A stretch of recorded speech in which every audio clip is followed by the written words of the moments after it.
Hey guys, today I want to talk about some different issues have been going away from finance because finance can be boring sometimes. So let's talk about something different. The other day I read an interesting article, I think is published on September 19th by some guy who actually introduced some very interesting information because he was saying that the California high-speed rail has been a punching bag for a lot of conservative politicians, including Trump, I guess.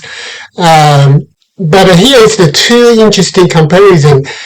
California and Texas are the two biggest states in the U.S. by population. Each has transportation-related project.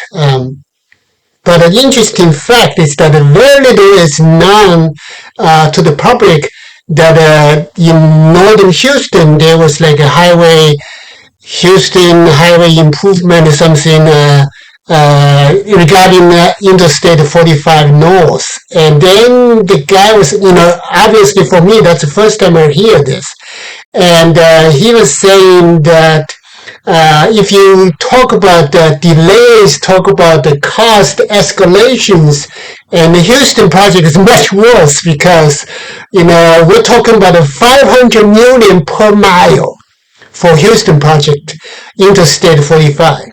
Okay, and then for California, it's delayed, it's cost escalating, yes, but we're talking about $200 million per mile. That's a significantly less. Okay, so let's admit that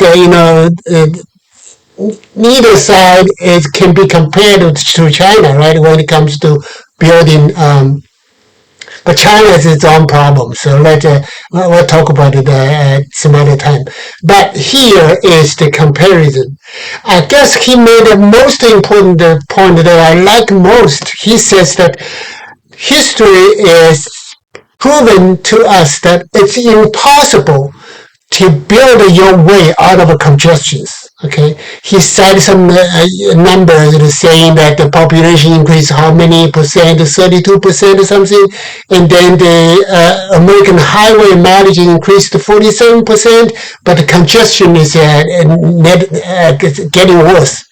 I think it's probably intuitive to think about this.